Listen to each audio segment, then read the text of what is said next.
A great way to improve your skills quickly is by studying your favorite artists. The typical way to do that is by creating mastercopies, essentially recreating an artist's work to learn their techniques. There's a couple big traps a lot of people fall into when doing this. The first being only studying one artist. If you do this, your work is just going to become a lower quality version of theirs, and that's not going to get you far at all. The second is copying mindlessly. It's too easy to end up not learning much at all. I've done a lot of mastercopies that I've learned pretty much nothing from, so I've had to change my approach. The main issue is that there's just so much to focus on. You are trying to study color, composition, lighting, strokes, shapes, and more, all at the same time. So when you try to study all these things at once, you usually end up learning none of them. The solution is to just focus on one or two things at a time. Try these 3 steps to take away as much as you can from each master copy you do. Step 1 is tracing. I'm going to be using this painting by this awesome artist. I'm not going to try to pronounce their name, but they're really good. Bring the art into your drawing program, lower the opacity, and make a layer above it so that you can draw on top. This is when you should study the shapes, lines, and composition that the artist used. Start by tracing some of the lines and shapes that stand out to you. Give yourself some space to work on the side and redraw some of these shapes. I'm noticing here that these shapes are very simple and curvy, with a few straight edges mixed in for variety. To help you take away things better, write down some notes as well, even on things that seem obvious, because taking the time to put what you notice into words really does help you remember better. Next, make a small duplicate of the study reference and think about the composition. Outline the different main elements and circle each part you believe is a focal point. For this case, that would just be the face. Draw in some guidelines in order to figure out where the artist decided to put their focal points and other elements. Here I found that they chose to place the face a little ways away from the center of the canvas, which makes the piece feel more interesting. You can also test if the rule of thirds or other composition guidelines were used. Again, take some notes. If you only wanted to study shape, line, and composition, you could stop here. But if not, let's move on to step 2, which is color picking. This is where we will focus on the colors and values. Hide everything but the painting and bring it back to full opacity. Get your eyedropper tool and start grabbing colors and creating a palette off to the side. I recommend using a gray background and also categorizing colors based on where they were on the painting. For example, I made a row of colors just from the hat. Try to find and include the darkest dark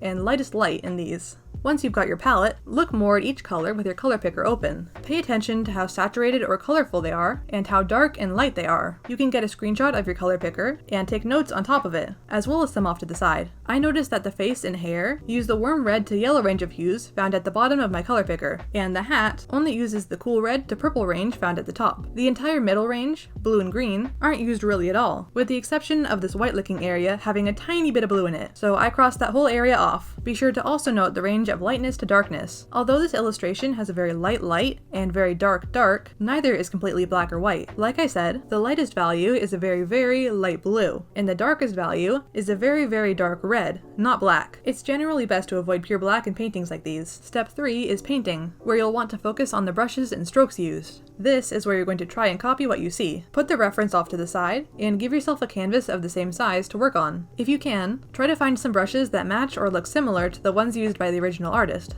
I'm noticing a round brush, a square brush, and a messy brush. So I find my versions of these and start painting. You can trace and color pick if you want, since we're mainly just focused on strokes now, but it would also only help you to try doing the sketch and practicing selecting colors on your own. I did a mix here. You can keep going until you've got a finished looking copy, or just do a rough version. It doesn't need to be perfect, so long as you can take away some of the techniques. One thing I noticed about the way this artist paints is that they used a lot of small strokes in the face, resulting in a texture defect that also looks like smooth skin from further away. If you save all the notes and painting you did, you can look back on them for reminders. To remember these steps, here's the list that you can screenshot, print out, write down somewhere, whatever you want to do. If you just want to study color, just do the color step, and same for the others. You can also put your own twists on this. I mean, I just made this all up. These aren't universal guidelines or anything like that. If you want more ideas on how to get better at art quickly, watch this video next. Thanks for watching!